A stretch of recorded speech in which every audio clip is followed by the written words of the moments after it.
All right, we're going to start our story on a dark, rain-slicked street. But trust me, this thing spirals very quickly into a high-tech nightmare about surveillance and control. This is the story of the twitching coder and Sub9.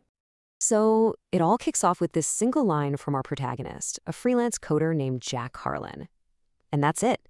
That's the moment his totally ordinary life, the one filled with dead-end shifts and lukewarm beer, just gets completely turned upside down. But here's the thing. This isn't just about some guy having a really, really bad night. Harlan's story, well, it's more like a window into a world where every tiny little subconscious tick you have can be read, analyzed, and even weaponized. It's about that terrifying point where technology and total control become the exact same thing. So how does it all go down? Well, it doesn't start with a big explosion or a bang. It starts with the screech of brakes in a dark alley. This is the unscheduled pickup. And it happens fast. I mean, incredibly fast. He's just walking home and then boom, an ambulance just appears out of nowhere. Before he can even figure out what's going on, he's being grabbed by a cop and a couple of paramedics, strapped down to a gurney, and the doors just slam shut. No questions, no explanation, just a cold, efficient, obviously well-practiced abduction. So he's in the back of this ambulance, right? And this paramedic, a guy named Keller, he starts feeding him the cover story. Just a routine check. He might have fallen, could have some head trauma. But they already know his name is Jack Harlan, and he hasn't shown them any ID. The cop with them, Reyes, just tells him to relax, says it's all just protocol. Yeah, right. Okay, and this is where things get really wild. The interrogation doesn't wait for some sterile room. It starts right then and there, in the back of the ambulance. And they're using a piece of tech that is so far beyond a simple lie detector. They call it the neural snitch. Which, you have to admit, raises a pretty huge question. I mean, think about it. In an age of deep fakes and all kinds of digital tricks, how do you actually find the truth anymore? Well, the answer they've come up with goes way beyond the classic lie detector. We've all seen the old polygraph tests in movies, right? The jumpy needles, the sweaty palms, a racing heart. But the neural snitch? Oh, it's on a whole other level. It's not looking for anxiety. No. It's reading your body's own secret language. All those tiny, involuntary tells that give away the truth before your brain can even finish cooking up a lie. It's not magic. It's this concept they call tech-enhanced mentalism.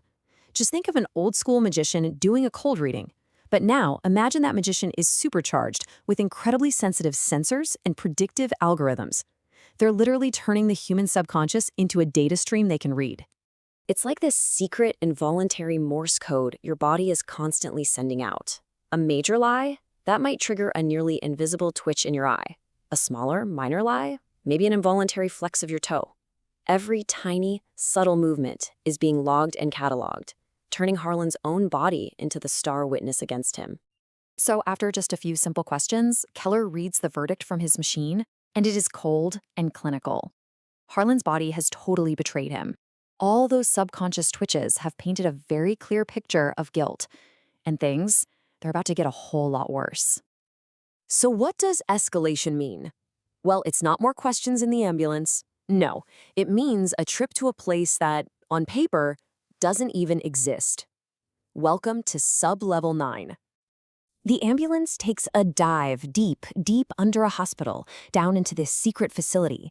And we're talking sterile white corridors, biometric seals humming on every single door, and that low, constant thrum of servers processing who knows how many secrets. This is the real interrogation room, a place completely off the public grid. And it's here that Keller finally drops the bomb.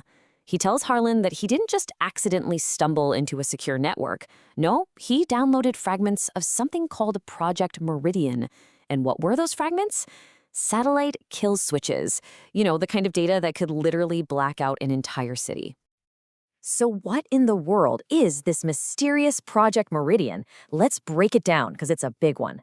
Step 1, it just sucks up massive, unbelievable amounts of data from black-budget satellites and who knows what else. Step 2, a crazy powerful AI uses all that data to run simulations, creating these countless branches of what might happen. And the ultimate goal, step 3, predict the future so you can control it. To put it simply, Project Meridian is the ultimate what-if machine. It can simulate your entire life, forking it into all these different paths just to see what choices you're probably gonna make. It is a terrifyingly powerful tool for predicting crime and, let's be honest, for social control. But here's where the story takes a turn. See, Harlan isn't just some random victim. He's a coder. He understands systems. And he's just realized he's trapped inside one. So naturally, this is where he starts looking for the exploit. Harlan has this light bulb moment. He realizes, wait a minute, these guys aren't mind readers. They're just technicians reading data off a machine. All this time, he's been the mark, right? The target of the con. But now, he gets the trick. And that means he can become the mentalist. And that's when this thought pops into his head. If their entire system, this whole elaborate setup, is based on reading his involuntary tells, what if he could control them? What if he could consciously feed the machine bad data? What if he could rig the game? So, round 2. Reyes hits him with a super specific, incriminating question. Now, Harlan knows that name, Chen Imports, from the dark web. His body is screaming to betray him, but he fights it. He visualizes the lie as the absolute truth, and he delivers it perfectly. And the result? A flat line on the machine's reading. No spikes, no tells, no betrayals. For the very first time, his interrogators have this tiny flicker of doubt. The system, it blinked. So Harlan's gamble actually worked. Kinda. It creates this tiny crack in their system, but the game is a long way from being over. His partial success just leads to this bizarre, unsettling final act.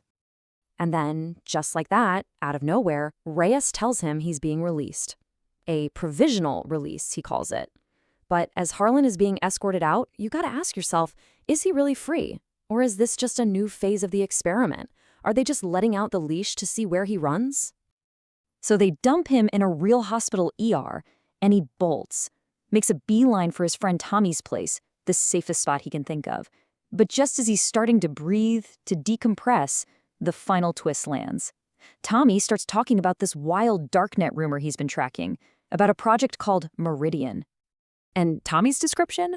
It is bone-chillingly familiar. He talks about an AI that runs simulations that branches your whole life into all these different what-if scenarios.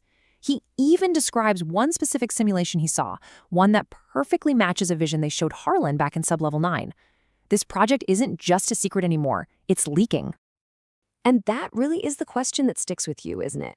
If a machine can model every single choice you might ever make, is any choice you make truly free? Harlan might have walked out of Sublevel 9, but the simulation, it's just getting started. And it leaves you wondering, in a world of total surveillance, are any of us really off screen?